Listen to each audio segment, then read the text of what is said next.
Baik ya, karena sudah pukul 4, kita mulai ya.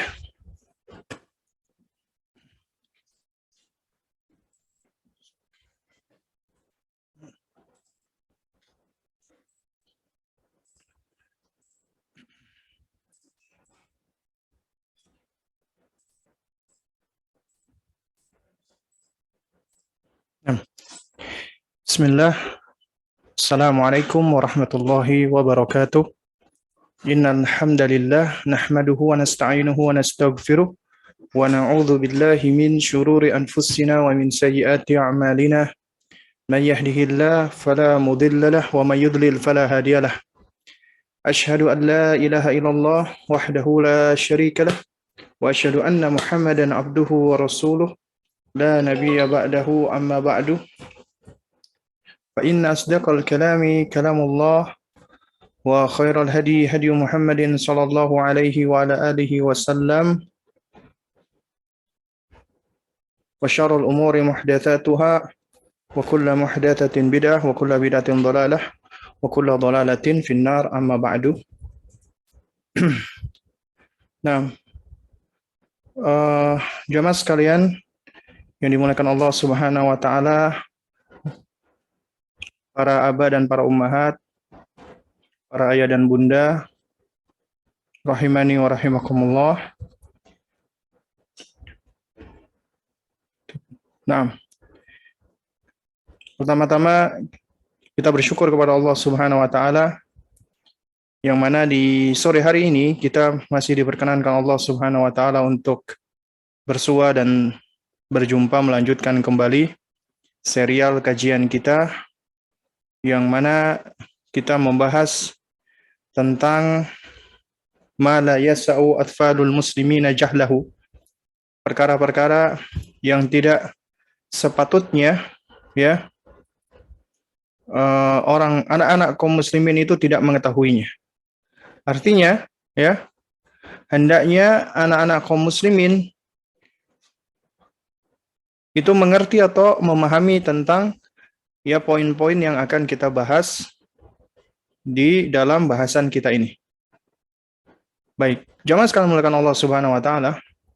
Di sore hari ini kita akan melanjutkan ya dari serial buku ini, itu berbicara tentang bab adab ya. Kita sudah sampai di bahasan adab untuk isti'dzan atau meminta izin ya. Sebagaimana kita ketahui bahwa agama kita adalah agama yang sempurna, agama yang paripurna, agama yang menerangkan segala hal dan semuanya adalah dalam rangka untuk kebaikan dan kemaslahatan manusia. Bahkan dalam hal isti'dzan atau minta izin itu juga dijelaskan di dalam agama kita. Karena ini merupakan salah satu adab yang indah, yang mulia. Ya. Dan ini adalah bagian dari bentuk penjagaan atas privacy. Karena agama kita menjaga tentang yang namanya privacy seseorang. Ya. Yang namanya manusia dia nggak suka apabila ada privasinya dia atau aibnya dia atau adanya hal-hal yang kurang baik dipandang, itu lantaran karena tidak ada adab di dalam hal berkaitan dengan izin, maka ya privasinya dia ini terganggu karenanya. Sehingga akhirnya bisa menimbulkan apa? Menimbulkan perasaan tidak nyaman, perasaan tidak suka. Bahkan ya, bab tentang mengajarkan adab, meminta izin kepada anak-anak kita, ini juga termasuk bagian dari pendidikan seksualitas. Tarbiyatu al-jinsiyah. Loh kok bisa? Apa kaitannya Ustadz? Kaitannya, ya, agama kita itu sangat memperhatikan tentang pendidikan gender, seksualitas. Artinya, manusia Allah ciptakan hanya memiliki dua jenis kelamin, laki-laki dan wanita. Tidak ada jenis kelamin ketiga. Dan Allah ciptakan berpasang-pasangan sesuai dengan perbedaan jenis kelamin tersebut. Ya, karena itu, ya siapapun yang menyelisihi hal ini, maka dia telah menyelisih dari fitrah dan kodratnya. Dia jatuh kepada ya perbuatan yang secara fitrah, secara akal sehat itu menyelisihi. Yaitu seperti orang-orang yang menyukai sesama jenisnya. Ya. Nah, kita tahu ya jemaah sekalian, manusia itu memiliki syahwat, memiliki hasrat. Syahwat manusia itu tidak ujuk-ujuk, kata orang Jawa ya, tidak seketika itu saja ya muncul. Artinya syahwat itu keluar atau muncul dikarenakan adanya trigger yang mencetuskan, yang menarik hingga syahwat itu akhirnya keluar. Entah itu apa yang dilihat oleh manusia, atau yang didengar, atau yang dipikirkan, atau semisalnya. Maka itulah yang dapat men-trigger keluarnya syahwat.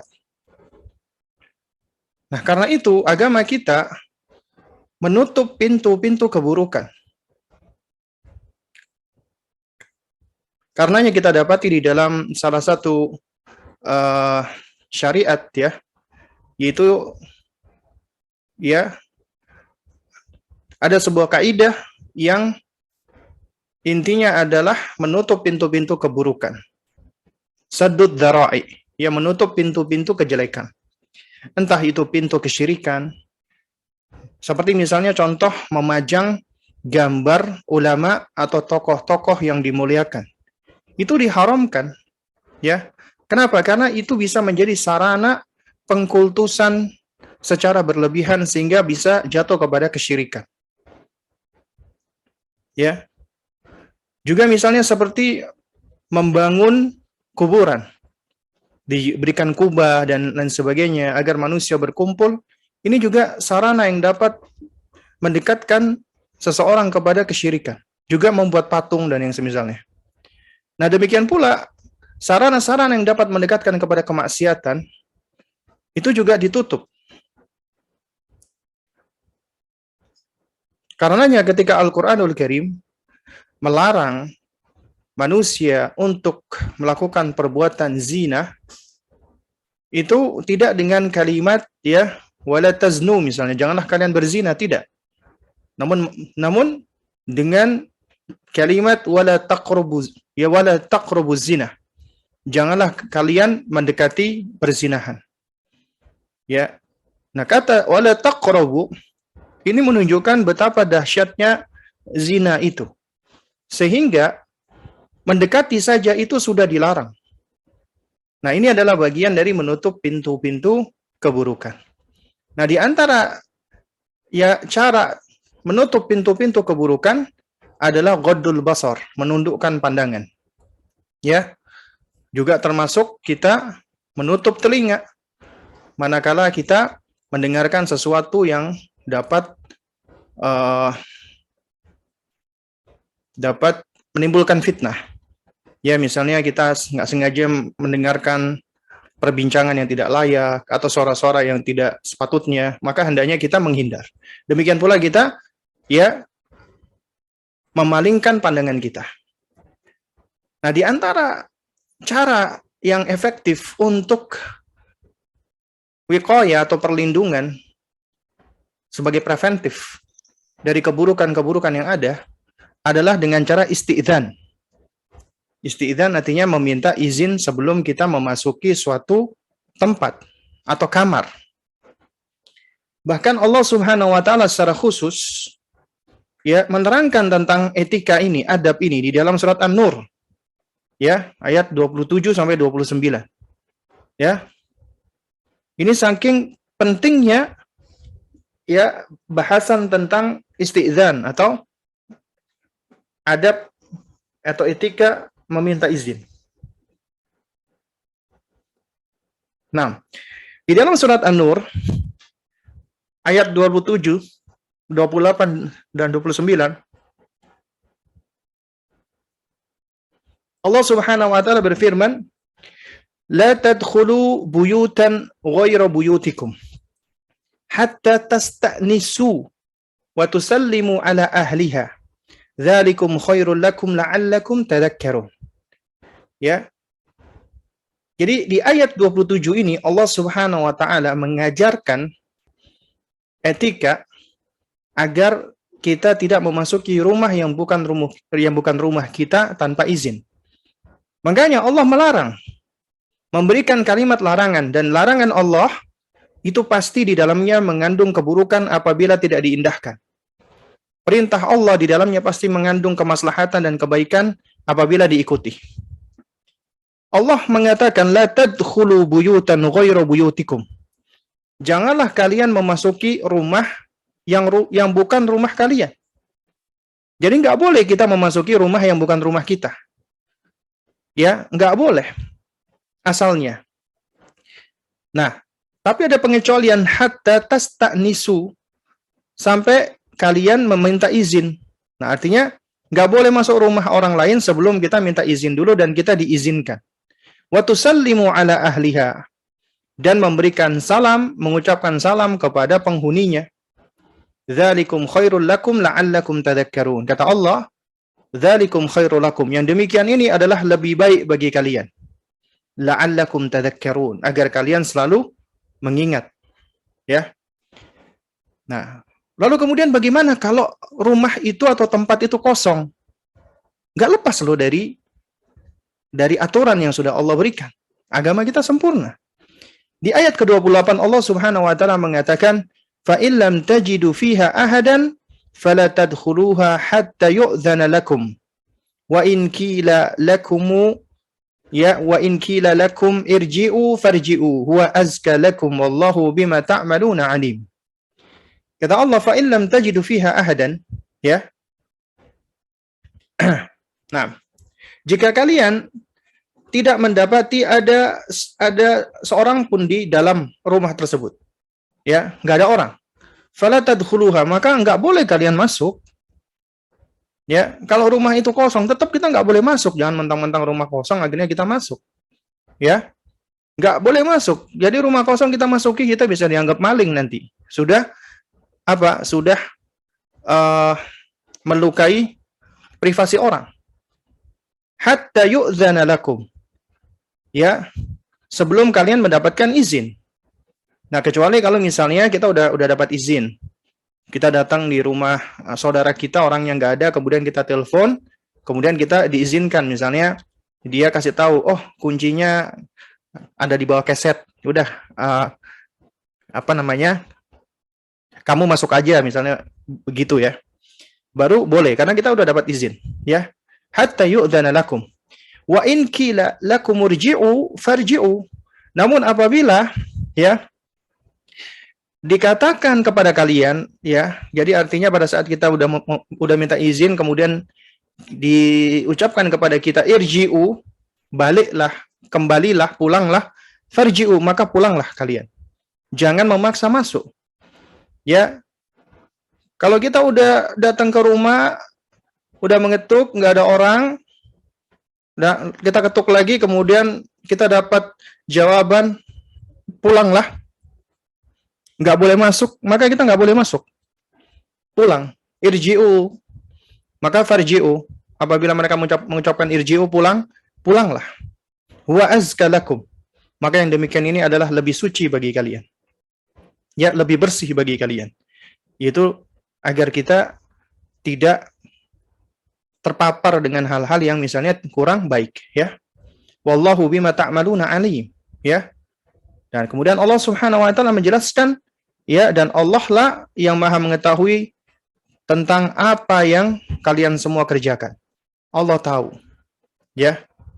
Nah, lalu kemudian jamaah sekalian dimulakan Allah Subhanahu wa taala.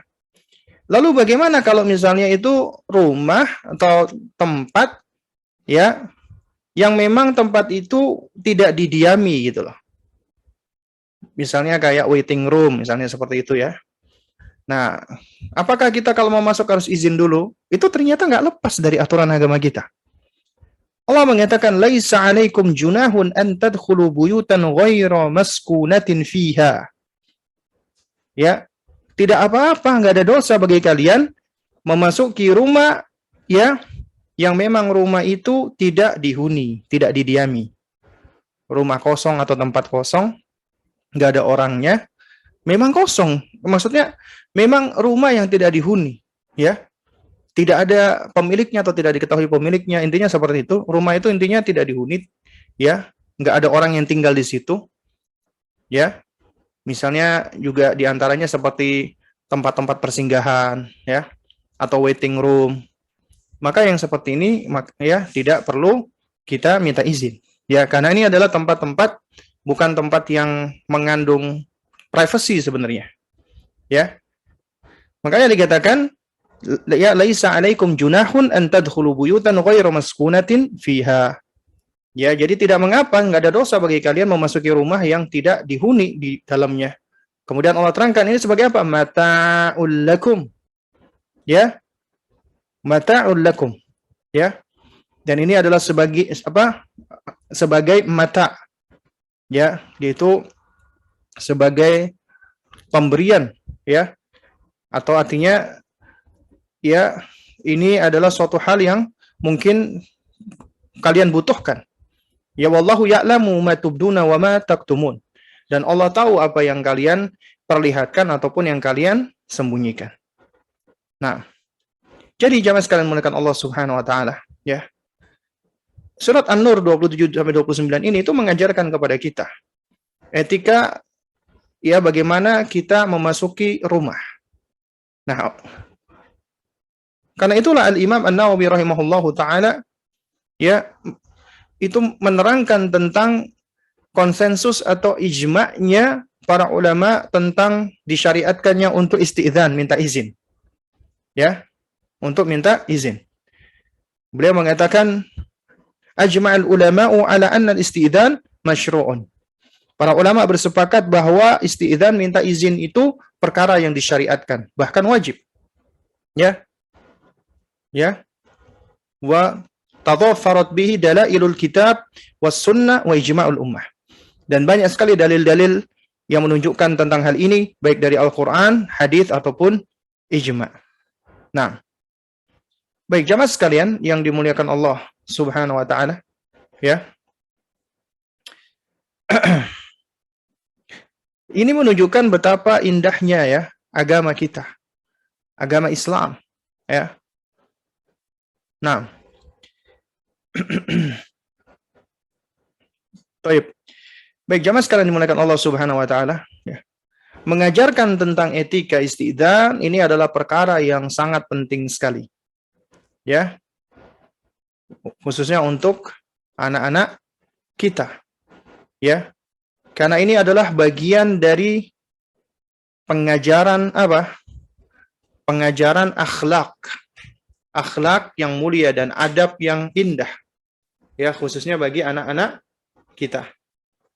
Nah, jamaah sekalian yang dimuliakan Allah Subhanahu wa taala, ya. Juga berkaitan dengan masalah izin ini, Allah Subhanahu wa taala itu jelaskan di dalam surat An-Nur pula ayat 58-59. Ya, ini berkaitan dengan penjelasan waktu. Ya, nah, kita itu dulu, ya, kita baca dulu, ya, penjelasan Syekh di sini. Pertanyaan yang ke-20, ya, kita ajarkan. Nah, sebutkan apa saja adab-adab meminta izin. Maka jawabannya adalah di antara adab-adabnya, pertama, minta izin terlebih dahulu sebelum masuk ke suatu tempat. Artinya, sebelum kita memasuki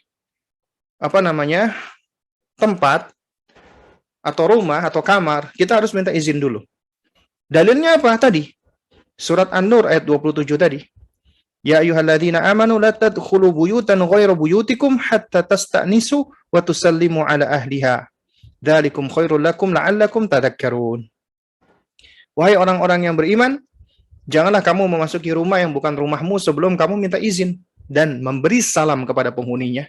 Yang demikian itu adalah lebih baik bagimu dan agar kamu selalu ingat, ya. Nah, jadi ini adalah di antara caranya, ya.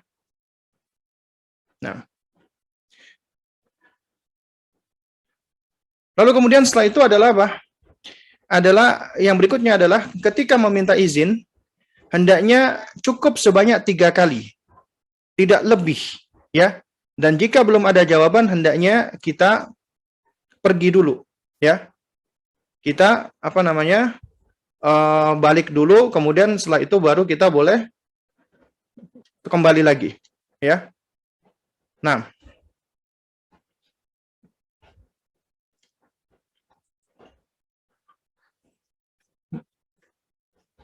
Thaib ya.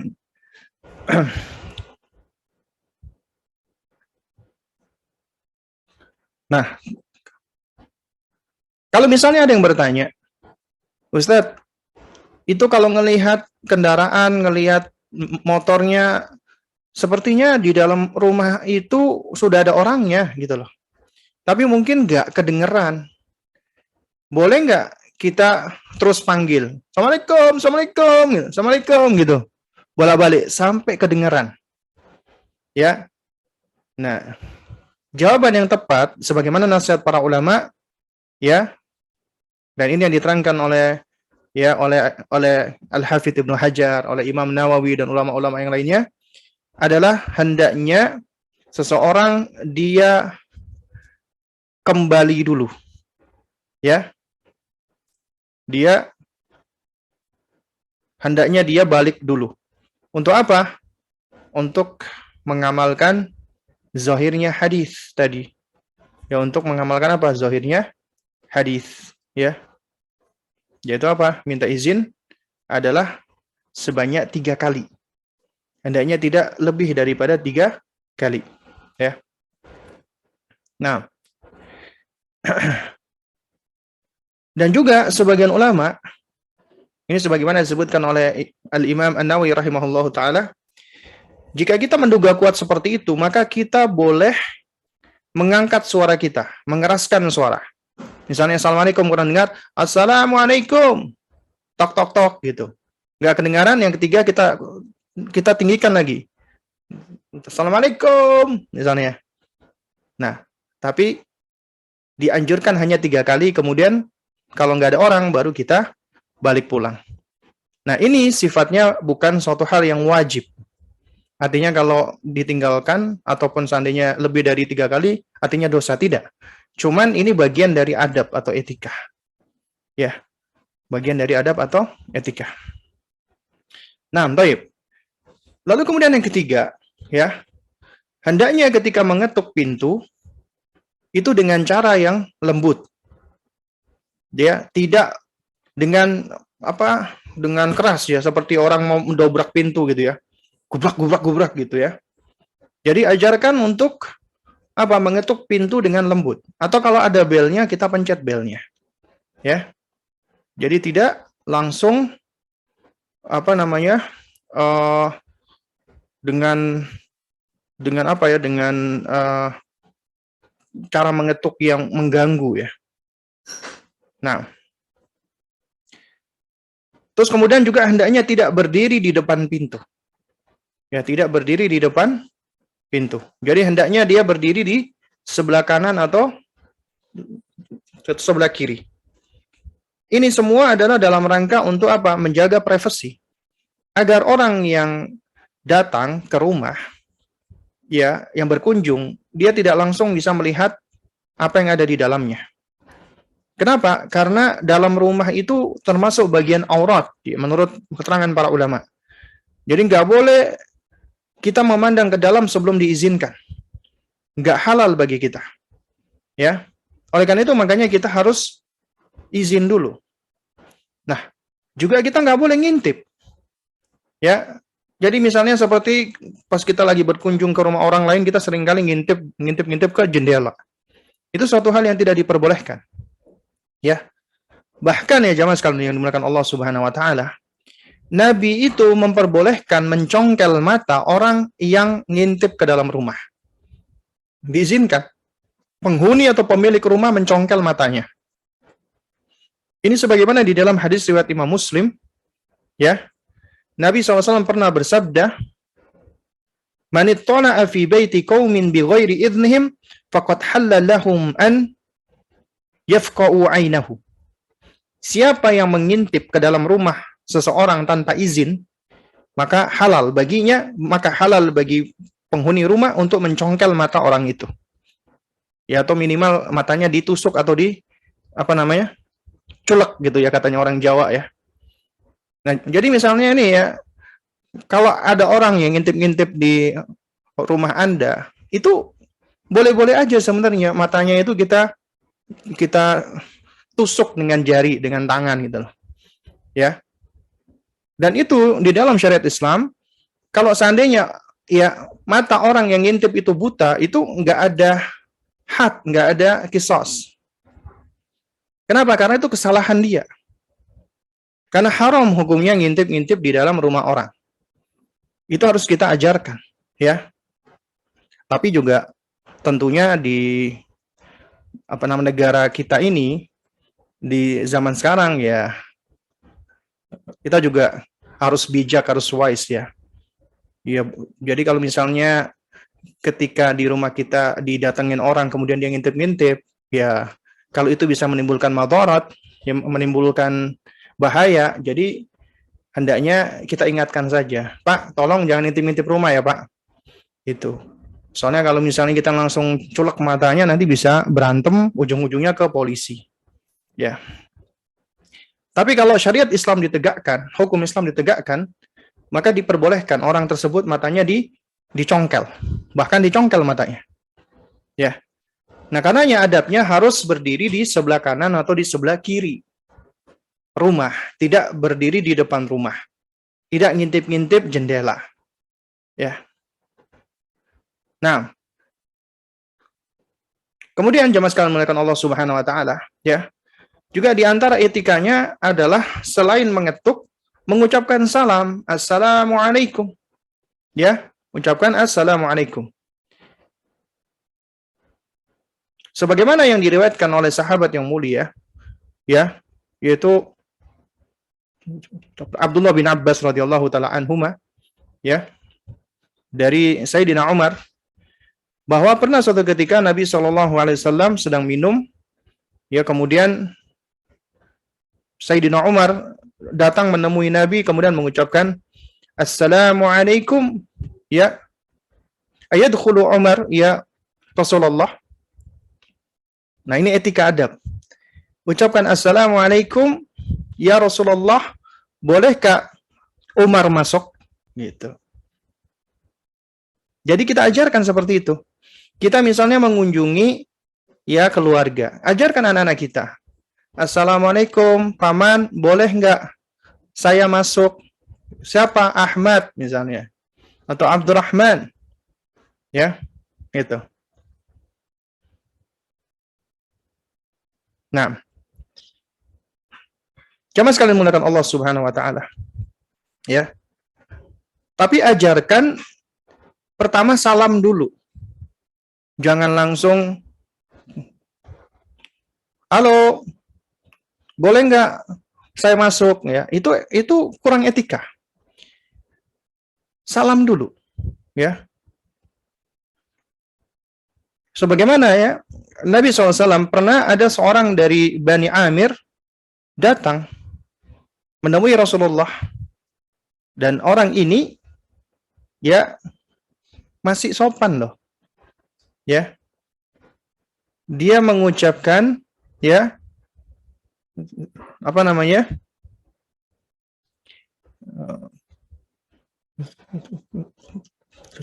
Ali ju'ana ya Rasulullah, ya. Boleh nggak ya Rasulullah aku masuk? Kemudian Nabi berkata kepada pelayan beliau, ya, Nabi mengatakan, ukhruj ila hadza fa'allimhu al-isti'dzan. Ya. Keluarlah kamu dan temui orang ini, ajarkan cara minta izin. Faqul lahu qul assalamualaikum a'adkhulu. Ajarkan atau ucapkan kepadanya, ya, assalamualaikum a'adkhulu, apakah aku boleh masuk? Nah, demikian. Jadi diawali dengan salam dahulu, ya. Nah, jadi harus diucapkan salam dahulu, ya.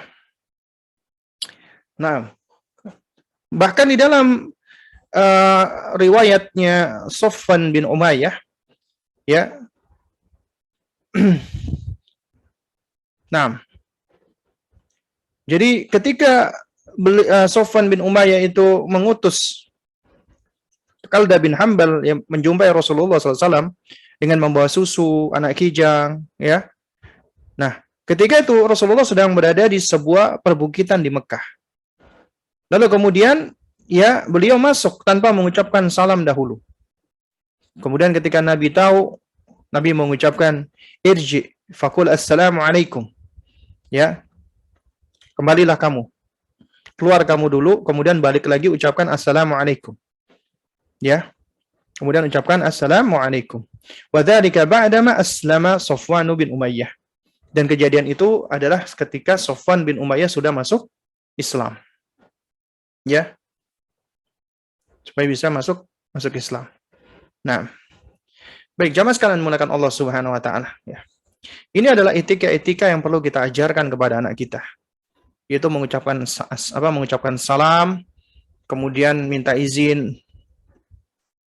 Bolehkah saya masuk? Kemudian ketika ditanya namanya, sebutkan nama. Jangan ngomong, siapa di rumah? Aku. Iya, siapa? Aku. Siapa? Aku. Gitu. Ya. Jadi harus disebutkan namanya. Nah.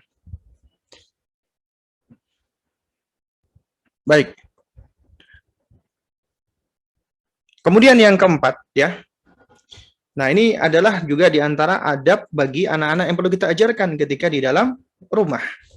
Ya, yaitu tidak masuk ke kamar abi atau ummi atau kamar seseorang sebelum minta izin pula. Artinya ketika di dalam rumah, ketika mau masuk kamar juga harus minta izin. Kamar adalah privasi, ya. Bahkan Nabi SAW mengatakan, innama ju'ila al-istidhanu min ajlil basar. Sesungguhnya istidzan itu ditetapkan dalam rangka untuk menjaga pandangan. Karena itu makanya penting juga bagi kita mengajarkan anak-anak kita agar istidzan, meminta izin, belajar minta izin ketika memasuki kamar. Jadi nggak boleh masuk ke kamar, meskipun kamar abinya, kamar ubinya, kamar kakaknya, kamar adiknya, harus minta izin. Terutama ada waktu-waktu, ya, yang penting. Ya, ada waktu-waktu yang diprioritaskan. Mereka nggak boleh asal masuk. Yaitu sebelum fajar, kemudian sejenak sebelum atau setelah zuhur, dan setelah isya atau ba'dal isya. Ya. Ini semua disebutkan di dalam surat An-Nur ayat ke-58. Ya. Dalam surat An-Nur ayat 58. Nah, Allah Subhanahu wa taala berfirman, "Ya ayyuhalladzina amanu", ya, wahai orang-orang yang beriman, ya, liyasta'dzikumul ladzina malakat aymanukum wal ladzina lam yablughu al-huluma minkum thalatha marrat. Kata Allah, hendaklah budak-budak kalian yang kalian miliki dan orang-orang yang belum balik di antara kalian minta izin kepada kalian 3 kali dalam sehari. Jadi ketika mereka berlalu lalang, ya. Ini maksudnya begini, ya. Itu biasanya budak dan anak-anak yang belum balik itu seringkali berlalu lalang di dalam rumah. Mereka, ya, keluar masuk. Artinya, ya, sebenarnya ini bagian dari kebiasaan mereka dan mereka itu boleh. Tapi Allah Subhanahu wa taala di sini menerangkan hendaknya orang-orang tadi yang sering berlalu lalang di dalam rumah, terutama para budak dan anak-anak yang belum balik, ya, minimal itu 3 kali dalam sehari minta izin. Ya, ketika hendak memasuki kamar atau ruangan. Yaitu apa? Min qabli sholatil fajri. Sebelum sholat fajar. Ya. Wa hina tad'una thiyabakum minadh-dhahirati. Ya. Jadi yang pertama tadi adalah sebelum fajar, sebelum sholat subuh. Yang kedua adalah ketika kalian melepaskan baju kalian di tengah hari. Ya, yaitu ketika siang hari pada saat kita istirahat, panas, itu seringkali melepaskan baju, ya. Kemudian wa min ba'di sholatil isya. Kemudian setelah sholat isya, ada 3 waktu. Sebelum subuh, siang hari, dan setelah sholat isya. Nah, kemudian dikatakan thalathu auratil lakum. Itulah 3 waktu ya yang menjadi aurat bagi kalian. 3 aurat bagi kalian. Kemudian kata Allah, laisa 'alaikum wala 'alaihim junahun ba'dahunna. Ya. Kemudian kata Allah Subhanahu wa taala, enggak masalah, enggak ada dosa atas kalian dan atas mereka selain dari 3 waktu itu. Artinya selain dari 3 waktu ini, misalnya mereka sudah biasa berlalu lalang, maka tidak masalah. Ya. Nah, kemudian Allah mengatakan, tawafuna 'alaikum ba'dukum 'ala ba'din. Ya. Yaitu mereka berlalu lalang keluar masuk melayani kalian, ya. Sebahagian kalian ya kepada sebahagian yang lainnya. Ya. Kadzalika yubayyinullahu lakum ya al-ayat wallahu alimun hakim. Ya. Nah, demikianlah Allah menjelaskan ayat-ayat atau tanda-tandanya bagi kamu dan Allah mengetahui ya lagi maha bijaksana. Baik. Jamaah sekalian dimulakan Allah Subhanahu wa taala. Di ayat ini Allah Subhanahu wa taala menyeru orang-orang beriman ya agar mereka memperhatikan perintah Allah Subhanahu wa taala. Untuk memperhatikan syariat Allah, yaitu ajarkan dan perintahkanlah budak-budak dan anak-anak yang belum balik agar mereka terbiasa meminta izin ketika akan menemui kalian, mengantarkan makan atau ingin masuk ke kamar, ya, terutama di 3 waktu. Di mana 3 waktu itu adalah 3 waktu aurat kita biasa terbuka, yaitu sebelum subuh, ya, karena biasanya ketika sebelum subuh kita masih berada di atas ranjang, kita masih memakai pakaian tidur biasanya, ya. Dan pakaian tidur biasanya adalah pakaian-pakaian yang membuka aurat, ya. Nah, bahkan tidur itu sendiri disebutkan adalah bagian dari aurat itu sendiri, ya. Nah, lalu kemudian ketika istirahat siang, itu juga waktu seseorang melepaskan pakaiannya. Atau ba'dal isya juga sama, waktu ketika orang akan tidur, istirahat dan melepaskan pakaiannya. Adapun selain dari 3 waktu ini maka tidak mengapa, ya, kalau mereka memang sudah terbiasa mereka berlalu lalang di dalam rumah, ya. Nah, jadi jemaah sekalian muliakan Allah Subhanahu wa taala, ya, oleh karena itu kita ajarkan ke anak-anak kita. Ya, boleh kita ajarkan mereka setiap kali akan masuk ke kamar izin, ya. Tetap harus mengetuk pintu mengucapkan assalamualaikum, kemudian ajarkan, Umi, Abi, boleh enggak Ahmad masuk ke kamar gitu, ya. Jadi nggak langsung masuk jebrak gitu. Ajarkan mengetuk pintu, mengucapkan salam dan meminta izin. Ya. Terutama di 3 waktu tadi itu harus lebih ketat lagi. Nah, ya. Lalu kemudian yang kelima, yang terakhir ya dari adab ini, yaitu boleh masuk ke tempat-tempat yang tidak bertuan rumah. Seperti rumah sakit, ya. Artinya nggak ada penghuni yang tinggal di sana gitu loh. Ya. Jadi yang tinggal di sana maksudnya adalah pasien kayak itu ya. Atau toko atau yang semisalnya tanpa izin. Jadi ada tempat-tempat yang memang disediakan untuk umum, ya, untuk khayalak. Misalnya ya tempat perbelanjaan, supermarket, waiting room, ya termasuk ke rumah sakit. Tapi tentunya di rumah sakit juga tetap ada tempat-tempat yang privasi, tempat-tempat yang tidak boleh dimasuki, yang ditetapkan sesuai dengan urf, ya, sesuai dengan adat dan budaya serta kebiasaan yang ada, ya. Juga sama misalnya ketika kita berada di pusat perbelanjaan, ya, lalu kita dapati ada sebuah toko yang biasanya terbuka ini tutup, maka tetap ya kalau biasanya dia urfnya biasanya dia terbuka, ini sekarang tertutup, maka kita hendaknya ya bertanya dulu dan minta izin dulu, itu yang lebih aman dan lebih selamat. Nah, jadi ini adalah di antara di antara adab-adab kita ya untuk minta izin yang seharusnya juga kita ajarkan kepada anak-anak kita ya. Nah, baik. Jamaah sekalian dimulakan Allah Subhanahu wa taala ya. Di sini sudah ada pertanyaan yang masuk ya. Ya, sebentar saya coba lihat pertanyaan-pertanyaan yang sudah masuk ya dari WA. Ini juga sudah di WA ya. Mana tadi? Ini dia. Assalamualaikum. Waalaikumsalam warahmatullahi wabarakatuh. Mohon pencerahannya. Iman itu tempatnya di hati. Bagaimana agar pembinaan iman itu sampai masuk ke dalam hati, bukan sekedar teori, bukan sekedar dihafal, dan tidak hanya ada di otak. Nah, yang perlu kita perhatikan bersama, iman itu ya bukan sekedar hanya di hati. Ini kurang tepat. Tapi memang porosnya semua itu ada di dalam hati. Sebagaimana kata Nabi SAW, ya, ala inna fil jasadi mudghah. Ketahuilah bahwasanya di dalam tubuh itu ada sekerat daging. Idza saluhal jasadu kullu wa idza fasadal jasadu kullu. Apabila sekerat daging itu baik, maka baik pula seluruhnya.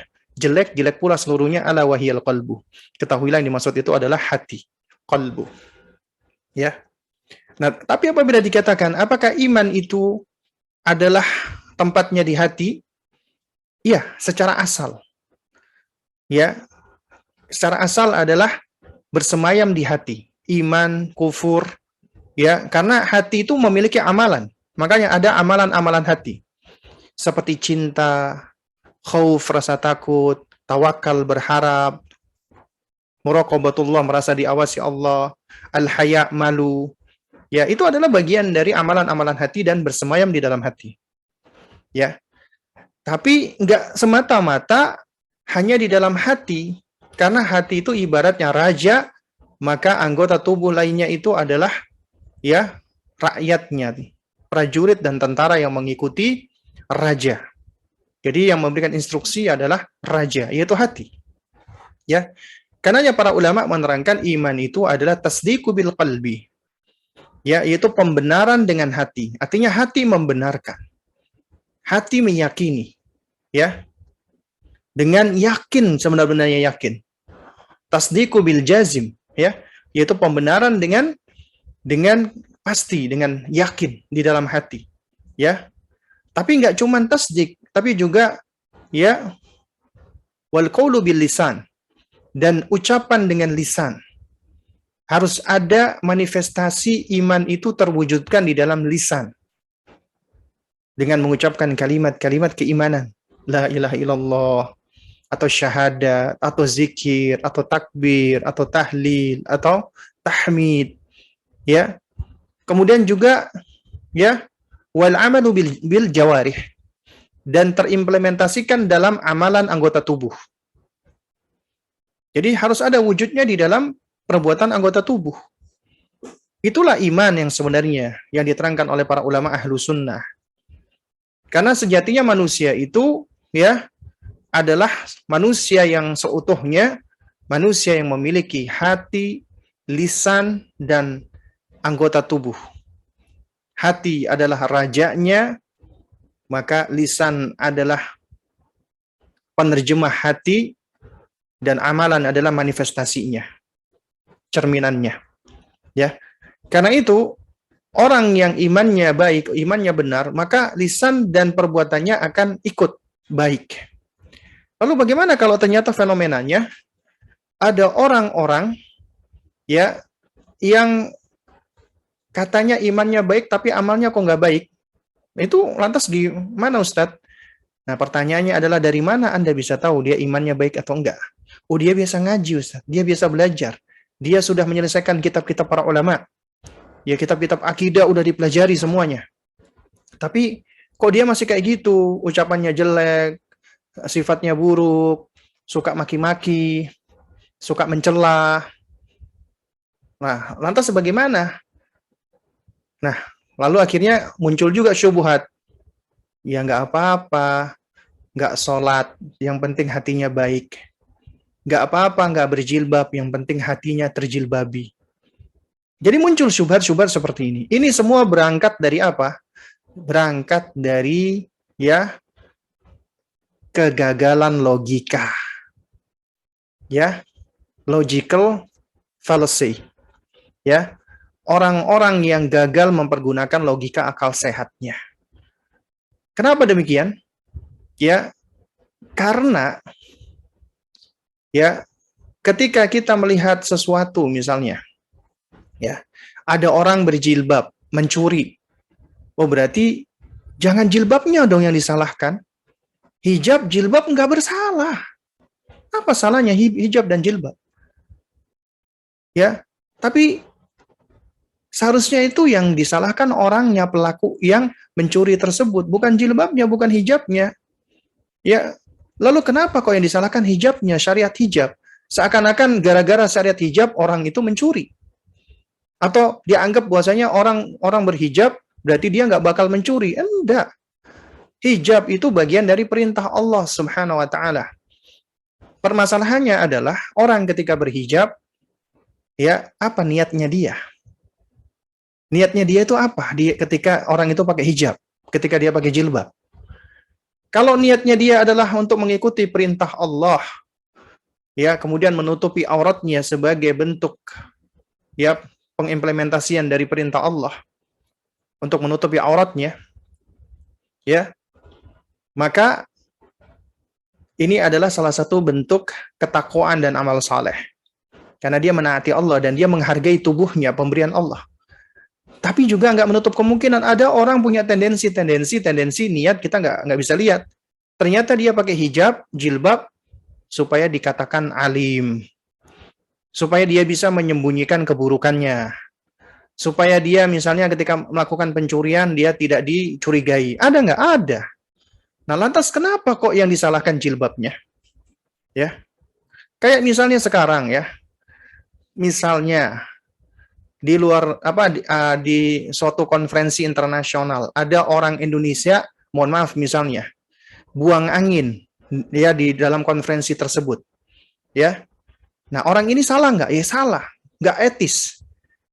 Lalu kemudian tiba-tiba dikatakan orang Indonesia tuh nggak etis, buang angin sembarangan, langsung dibikin stigma seperti itu. Benar nggak? Ya nggak benar. Ya. Nah juga sama, Islam itu adalah agama yang sempurna, tapi Muslim, orang Islamnya nggak sempurna. Ya, nggak sempurna. Makanya ulama menerangkan, ya berangkat dari dalil-dalil yang ada dari Quran dan Sunnah, imanu yazidu wa yankus, iman itu bisa bertambah, bisa berkurang. Semakin bertambah dengan ketaatan, semakin berkurang dengan kemaksiatan. Karenanya, ya di dalam di dalam lingkaran Islam itu ada orang-orang yang disebut dengan orang fajir, orang ahli maksiat.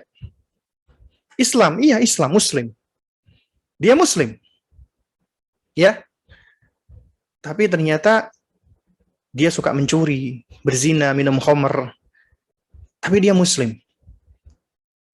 Nah, kemudian layak nggak sih dikatakan ya tiba-tiba percuma Islam, toh juga tetap minum khamr. Padahal agama Islam nggak mengajarkan untuk minum khamr, mengharamkan bahkan. Kenapa yang disalahkan Islamnya? Nah, tapi memang ada sebagian orang Islam yang minum khamr, ada nggak? Ada. Yang berjudi, ada nggak? Ada. Karena di dalam Islam juga ada orang-orang yang ahli maksiat.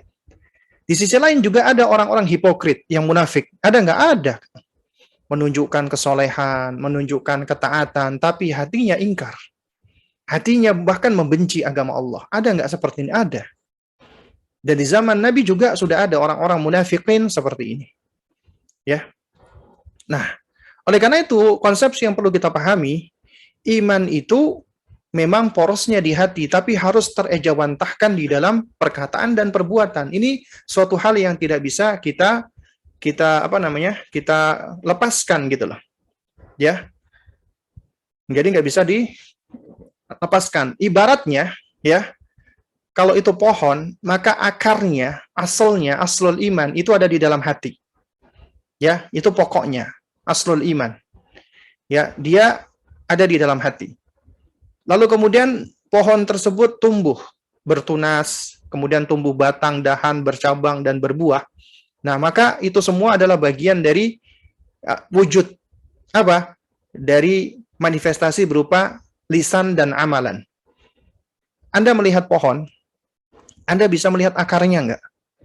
Anda nggak bisa melihat akarnya. Itulah ibarat hati. Ya, ibarat hati. Kita nggak bisa menilai hatinya orang. Ya, tapi apabila pohon itu adalah pohon yang kuat, maka akarnya akan menancap kuat. Dan dia akan menjulang tinggi dengan kuat. Ya. Nah, tapi memang manusia itu mudah sekali tertipu dengan apa yang tampak. Ya. Karena bisa jadi ada pohon gede, padahal akarnya lemah. Oleh karena itu ketika kena angin sedikit, udah langsung hancur, roboh. Ya. Baik. Lalu kemudian apa yang dimaksud dengan jangan mengajarkan akidah menggunakan gaya filsafat? Ya karena kalau kita bicara akidah, akidah itu ya adalah suatu perkara yang nggak boleh ditetapkan kecuali dengan dalil Al-Quran dan Sunnah. Allah Subhanahu Wa Taala mengkaruniakan kepada kita akal, memang akal. Tapi akal kita manusia terbatas. Kita nggak bisa menjangkau segalanya. Apalagi menjangkau perkara-perkara ghaibiyah, perkara-perkara ghaib. Ya perkara-perkara yang abstrak. Nggak bisa menjangkau. Akal kita nggak bisa menjangkau tentang zatnya Allah. Tentang bagaimana kaifiatnya Allah. Tentang bagaimana, yaumul qiyamah, bagaimana surga neraka. Akal kita nggak bisa menjangkaunya. Karena itu perkara-perkara ghaib. Makanya perkara ghaibiyah itu disebut dengan apa? Perkara sam'iyah yang kita hanya menetapkan melalui pendengaran kita. Yaitu apa? Dari apa yang kita dengarkan dari Al-Qur'an dan dari sunnah Nabi yang mulia alaihi wassalam. Makanya ya definisi tentang iman sebagaimana dikatakan oleh Dr. Tolal Abu Nur ya hafizahullah adalah ya yang namanya iman itu adalah apa? Adalah ittiba'ud dalail. Ittiba mengikuti dalil-dalil, wal hujaj dan hujjah, wal barahin dan burhan. Itulah iman. Iman itu mengikuti dalil. Ya, karena iman itu perkara yang tauqifiyah, yang baku. Nggak bisa ditetapkan dengan akal. Anda nggak bisa ya menetapkan tentang perkara-perkara gaib itu hanya bersandar pada akal. Nggak bisa. Akal kita nggak mampu menjangkaunya. Karena itu apabila kita bicara tentang perkara gaib, akal kita harus tunduk. Karena akal kita ini tidak bisa menjangkau segalanya. Akal kita nggak bisa ya membahas tentang hakikat sesuatu yang tidak bisa dijangkau. Sementara filsafat itu berusaha untuk memahami sebuah hakikat ya dengan pendekatan akal. Semata-mata dengan logika, dengan akal. Ya, kemudian berusaha untuk merenung, kontemplasi, dan seterusnya, untuk memahami sesuatu yang sebenarnya tidak mampu untuk diraih, yang tidak mampu untuk dijangkau. Nah, makanya ilmu filsafat itu macam-macam, dan ujung-ujungnya semuanya adalah berada kepada kebingungan. Kenapa? Karena manusia punya akal berbeda-beda, satu dengan yang lainnya berbeda-beda, kadang-kadang kontradiksi, dan kemudian mereka berusaha untuk memahami sesuatu yang tidak mampu dijangkau oleh akal. Dan umumnya orang-orang yang sibuk dengan filsafat, apalagi ketika berbicara tentang masalah keimanan, itu diawali dengan apa? Dengan meragukan terlebih dahulu. Ya. Jadi dengan tashkik dulu. Diragukan, baru kemudian dicari bukti, baru ditetapkan. Akhirnya enggak sedikit orang-orang yang belajar filsafat malah jatuh kepada keburukan demi keburukan. Contoh misalnya, ya. Anak-anak kita yang nggak pernah diajarkan akidah dari usia masih mudanya, dari usia dininya. Nggak pernah diajarkan akidah yang benar. Ya, nggak pernah diajarkan tentang tauhid yang benar. Atau bahkan diajarkan secara keliru. Ya, menyelisihi konsepnya Ahlus Sunnah wal Jamaah. Yang ada anak ini akan terkungkung di dalam kebingungan dan kesesatan. Misalnya ada orang tua yang berpegang dengan konsepsi parenting anak di bawah 7 tahun itu belum bisa memahami perkara yang abstrak. Sementara perkara akidah itu abstrak. Jadi ditunda dulu. Nanti kalau udah 7 tahun ke atas baru diajarkan perkara akidah. Ini sesat, berbahaya. Akhirnya fitrahnya anak dan akalnya anak itu akan tumbuh, ya. Jadi fitrahnya tidak tumbuh subur, akalnya akan tumbuh liar. Ujung-ujungnya apa? Ketika orang tuanya mengajarkan tentang akidah, anaknya mulai lebih melakukan pendekatan akal. Misalnya ibunya mengajarkan, nak, kamu itu ciptaan Allah. Allah yang menciptakan kamu, nak. Loh, mah kalau gitu, siapa mah yang menciptakan Allah, mah? Ya Allah nggak ada yang menciptakan. Loh, nggak ada yang menciptakan, kok Allah kok bisa ada, mah? Akhirnya bingung orang tuanya. Ya, orang tuanya bingung akhirnya. Bagaimana mungkin Allah bisa ada sementara Allah tidak ada yang menciptakan? Kalau Allah ada yang menciptakan berarti Allah bukan Tuhan. Berarti ada pencipta yang lain. Kalau ada pencipta yang lain, nah yang menciptakan itu apakah juga punya pencipta? Gak akan selesai. Akal gak mampu menjangkaunya. Syaitan pun masuk, ya, dan memalingkan manusia menjadi kebingungan. Makanya orang-orang yang hanya mengandalkan akal akan bingung. Bingung dia. Ya, karena perkara gaib itu nggak bisa ditentukan dengan akal. Ya, akhirnya mulai muncul nih ya, orang-orang yang melakukan pendekatan secara filsafat. Dan ini juga pengalaman saya ya, pada saat saya masih kuliah waktu itu ya, masih mahasiswa, kuliah di ITS. Ketika saya semester 5 kalau nggak salah, sempat ada teman-teman dari komunitas kantin istilahnya ya, yang dari gerakan-gerakan yang cenderung liberal, mereka mengundang kami acara diskusi, tajuknya diskusi ilmiah. Ya, lalu kemudian membahas mengenai Tuhan. Jadi untuk melihat pendekatan yang paling logis. Nah, di antara mereka itu ya mengajukan pertanyaan-pertanyaan yang menjebak. Kayak misalnya kita pernah ditanya, menurut Anda meyakini nggak Tuhan itu maha besar? Allah adalah Al-Kabir, bahkan Allahu Akbar. Iya, yakin saya, Allah maha besar. Kemudian ditanya lagi pertanyaan yang berikutnya, menurut Anda yakin nggak Allah itu mampu menciptakan segalanya? Iya, mampu. Allah bisa menciptakan segalanya. Kemudian pertanyaan yang ketiga, Anda yakin nggak kalau Tuhan bisa menciptakan sesuatu yang lebih besar dari dirinya? Ini pertanyaan filsafat nggak? Filsafat.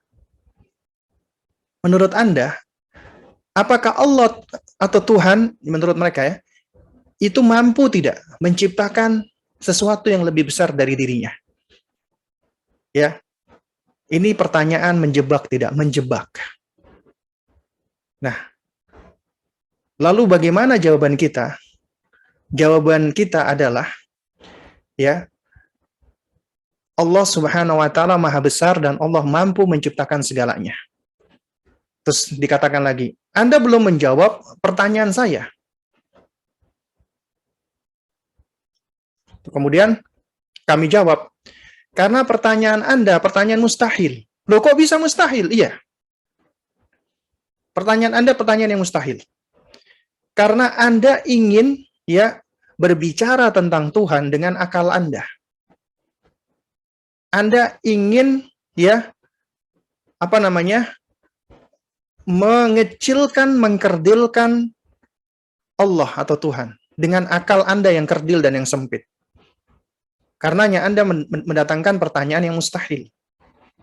Pertanyaan yang mustahil itu adalah pertanyaan yang tidak perlu dijawab. Ya, sebab apabila saya katakan Allah mampu menciptakan sesuatu yang lebih besar dari dirinya, tapi Allah tetap yang lebih besar, Anda akan menjawab, loh, Anda nggak masuk akal. Karena pertanyaannya nggak masuk akal. Karena pertanyaan Anda tidak masuk akal. Sama seperti orang yang mengatakan saat ini siang dan malam dalam satu waktu. Mungkin nggak? Nggak mungkin. Mustahil. Itulah pertanyaan Anda, dan itulah ujung-ujungnya filsafat. Membawa kebingungan. Dan ini masuk ke dalam sejumlah ya teologi di dalam Islam ya yang sebagainya diadopsi oleh sejumlah sekte di dalam Islam seperti Mu'tazilah. Ya, seperti Mu'tazilah. Termasuk sebagiannya ya oleh Asy'ariyah. Nah, di antaranya adalah mereka yang berkeyakinan Allah itu wujud bila makan. Allah itu ada tanpa tempat, tanpa bertempat. Kalau ditanya apa dalil Anda? Hadirkan dalil dari Al-Quran dan Sunnah yang menerangkan secara sharih Allah itu wujud bila makan. Yang ada di dalam Al-Quran, Allah itu istiwa di atas arsy-Nya, Ar-Rahmanu 'alal arsy istawa. Dan dalil-dalilnya banyak sekali menunjukkan arsy-Nya Allah berada di atas langit. Tapi Anda lebih mendahulukan akal Anda di dalam memahami hakikat Allah. Padahal akal nggak mampu menjangkau. Menurut Anda, kalau Allah beristiwa di atas arsy, berarti Allah nempel dengan arsy. Berarti Allah tidak bainun, ya, tidak terpisah dari makhluk. Berarti kalau Allah itu beristiwa di atas arsy, berarti Allah butuh dengan makhluknya. Padahal Allah itu as-samad, al-qayyum, nggak butuh dengan makhluknya. Kalau Allah subhanahu wa ta'ala itu beristiwa di atas arsy-Nya, berarti arsy-Nya Allah itu lebih besar daripada Allah, sementara Allah itu akbar. Kalau Allah itu beristiwa di atas arsy, arsy-Nya Allah berada di atas langit, berarti Allah itu bisa ditunjuk dengan arah-arah atas, sementara arah itu adalah ciptaan atau makhluk, kayak arah depan, arah belakang, arah kanan, arah kiri, ya. Nah, berarti Allah dikungkung dengan jiha, dengan arah. Nah, mereka melakukan pendekatan dengan apa? Dengan akal. Berbicara kepada Allah dengan akal. Padahal simple. Ketika kita berbicara kepada Allah adalah kita imani sebagaimana datangnya. Contoh misalnya Allah Al-Hayyu, Allah Maha Hidup. Kita juga hidup, manusia juga hidup, tapi hidupnya Allah berbeda dengan makhluk. Kehidupan kita diawali dari ketiadaan dan diakhiri dengan kematian. Allah hidup secara azali wa abadi. Tidak diawali dari ketiadaan atau tidak dilahirkan pula dan tidak diakhiri dengan kematian. Allah abadi. Tidak diawali wal awwal wal akhir. Ya. Nah, dalam hal ini kita mau bisa menetapkan. Ya. Kita bisa menetapkan. Juga demikian Allah Maha melihat. Manusia juga melihat. Tapi penglihatan Allah sempurna berbeda dengan makhluknya. Maka demikian pula ketika Allah menetapkan baginya Allah punya wajah, Allah punya mata, Allah punya tangan, Allah punya kaki, maka kita menetapkan sebagaimana apa yang Allah tetapkan karena Allah yang paling tahu tentang dirinya. Ya, nah karena itu ya jemaah sekalian, mereka-mereka yang berbicara tentang Allah tanpa ilmu atau hanya semata-mata mempergunakan akal, maka mereka akan jatuh kepada kebingungan demi kebingungan dan akan jatuh kepada penjelimetan. Jelimet bakal. Yakin saya, Anda belajar tentang konsepsi-konsepsi ya entah itu Maturidiyah, Asy'ariyah dan lain sebagainya akan jelimet. Ya. Padahal kita cukup fitrah kita itu meyakini Allahu al-Ali, Allahu al-A'la, Allah Maha Tinggi. Tinggi itu bisa kita tunjuk dengan arah di atas kita. Karena kita itu rendah. Kita berada di bawah. Allah menurunkan Al-Quran. Menurunkan itu dari atas ke bawah. Allahu anzala, nazzala. Kenapa kita harus lebih mendahulukan akal? Karena ujung-ujungnya kita lebih mengedepankan logika kita yang rendah, yang lemah. Berbicara tentang Allah yang sempurna, yang mulia, dengan akal kita yang sempit, yang pendek, yang rendah. Makanya hati-hati melakukan pendekatan mengajarkan akidah dengan gaya filsafat. Kemudian kalau ditanya apa indikatornya di sini? Agar kita tahu bahwa iman itu sudah tumbuh di hati anak. Anak saya usia 4 dan 6 tahun. Ya berarti kita harus belajar hakikat iman itu apa. Kalau kita sendiri nggak tahu tentang hakikat iman, kita nggak belajar tentang konsep keimanan, kita masih rancu dan masih bingung, maka kita akan kesulitan. Karena orang yang belajar keimanan, dia akan tahu, ya, karena ada parameter. Kenapa? Iman itu termanifestasikan, terrefleksikan, tercerminkan di dalam perangai, di dalam akhlak, di dalam karakter, di dalam sifat, di dalam perbuatan. Akan kelihatan. Anda punya anak usia 4 tahun misalnya, kemudian dia belajar, mulai yang paling rendah misalnya adab, mengucapkan basmalah, bismillah. Kemudian Anda ajarkan makna bismillah. Berarti Anda sudah mengajarkan nilai-nilai keimanan di dalam hal tersebut. Ketika dia melakukan sesuatu, berarti dia sedang bertabaruk mencari berkah dengan menyebut nama Allah. Allah Tuhanku. Aku melakukan sesuatu, aku sebut dulu namanya. Ketika dia mengucapkan basmalah, dia tahu, dia paham bahwasanya Allah Tuhanku, aku minta tolong kepada Allah sebelum aku melakukan sesuatu. Ya. Dan juga ketika anak-anak mereka diajarkan tentang sejumlah zikir. Ya, misalnya zikir keluar rumah. Dia mengucapkan bismillahi tawakkaltu 'alallah. Itu ada nilai iman, akidah nggak ada. Dengan menyebut nama Allah, aku bertawakal kepada Allah. Aku berserah diri kepada Allah. Ya. La haula wala quwata illa billah. Tidak ada daya, tidak ada kekuatan kecuali dengan pertolongan Allah. Itu semua hal-hal yang sebenarnya bisa kelihatan, diamati dengan kesehariannya. Dari sempat putus tadi ya. Ya. Ini jaringan internet tiba-tiba putus tadi. Qadarullah. Baik ya, kita lanjutkan sedikit ya. Nah, jadi si ibu tadi, dia akhirnya harus meninggalkan anaknya. Harus pergi ke apotik. Nah, sebelum pergi dia berpesan ke anaknya tadi. Si anaknya yang perempuan tadi, ya dia bilang intinya, kakak, Umi mau keluar sebentar ya ke apotik untuk belikan obat ya buat adik. Ya intinya dia menyampaikan kepada putrinya, lalu dia keluar dengan bergegas. Nah tiba-tiba ketika dia berada di apotik, itu terjadi hujan deras cukup kencang, kemudian pun lampu mati. Ya namanya seorang ibu ya, ketika dia meninggalkan anak yang masih kecil, hujan deras, kemudian juga mati lampu. Nah, dia udah merasa khawatir, anaknya pasti ketakutan. Akhirnya dia langsung segera mendapatkan obat, dia langsung pulang. Dia bersegera pulang, bergegas pulang cepet-cepetan, sampai di rumah dia buka gerbang, dia tutup, dia masuk ke dalam rumah. Langsung ketika dia ketemu sama anaknya tadi, sama putrinya tadi, dia dekat, dia dekap, dia peluk putrinya.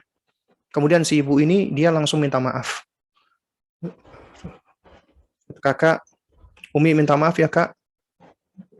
Umi ya, tadi harus begini dan begitu. Pokoknya Uminya minta maaf. Terus kemudian Uminya menyampaikan, ya kakak, Umi minta maaf ya. Kamu tadi takut ya. Kamu tadi pada saat lagi lampu mati, hujan deras, ya. Itu kamu ketakutan ya. Kemudian dilihat wajah anaknya. Ketika dia dapati wajah anaknya itu biasa aja. Tidak tampak ada wajah seperti habis nangis. Tubuhnya tidak kelihatan bergemetar. Napasnya juga tidak kelihatan ngos-ngosan. Bahkan ibunya yang ngos-ngosan. Dan tangannya bergemetar. Kemudian si kakak ini dengan tanpa diduga oleh ibunya, si kakak ini dia menyampaikan, Umi, aku nggak takut Umi. Ya.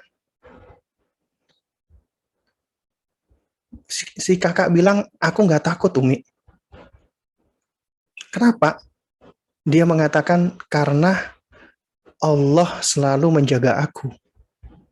Ada Allah Umi yang selalu menjaga aku dan adik. Allah yang selalu ngelihat aku, ngawasin aku. Ini anak-anak yang sudah mencapai ihsan, muraqabatullah. Dan ini bisa sebenarnya apabila orang tuanya mendidik, karena hati mereka masih bersih. Ketika orang tuanya itu mengajarkan mereka tentang nama-nama sifat-sifat Allah yang mulia, yang benar, tapi dengan cara yang benar, itu akan membentuk karakter-karakter yang hebat. Ya, di antaranya karakter pemberani, nggak takut. Kenapa? Allah Maha Kuat, Allah yang menjaga, Allah Maha menjaga, Maha memelihara. Kita tahu kita sebagai orang tua nggak bisa terus ada buat anak kita, nggak bisa jaga dia 24 jam, tapi Allah yang mampu. Karena itu makanya titipkan anak kepada penjagaan Allah. Ajarkan mereka menunaikan haknya Allah, maka Allah akan menjaganya. Nah, ini diantara salah satu korina indikasi.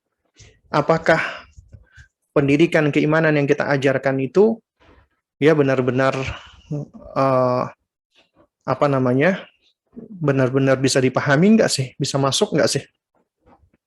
Ya, dan ini memang butuh waktu, butuh proses. Jadi memang bukan sebagaimana tadi penanya, bukan sekedar hafalan. Karena kalau sekedar menghafal, ya semua anak manusia bisa menghafal umumnya. Mau muslim, mau kafir, bisa. Ya, bahkan menghafal Al-Quran, orang orientalis pun juga bisa menghafal Al-Quran. Menghafal hadis. Tapi ternyata bukan sekedar hafalan. Namun yang menjadi acuan adalah sejauh mana Al-Quran itu mempengaruhi jiwa, mempengaruhi hati, mempengaruhi diri, mempengaruhi amalan, mempengaruhi sifat, mempengaruhi karakter, mempengaruhi akhlak. Itu yang menjadi acuan. Ya. Nah, karena itu makanya jamaah sekalian, ya, ketika kita mendidik anak kita, itu berarti sejatinya kita sedang beribadah kepada Allah. Kenapa kok bisa dikatakan beribadah? Karena kita sedang mengajak anak kita menuju kepada Allah, menuju ke jalan Allah. Dan Allah mengatakan waman ahsana qawlan mimman da'a ilallah. Siapa yang lebih baik perkataannya daripada orang yang mengajak kepada Allah, menyeru kepada Allah. Wa amila salihan dan beramal saleh. Wa qala innani minal muslimin dan mengatakan aku termasuk orang-orang yang berserah diri. Jadi yang namanya mendidik itu bukan cuma sekedar kewajiban, bukan sekedar keharusan atau bahkan beban.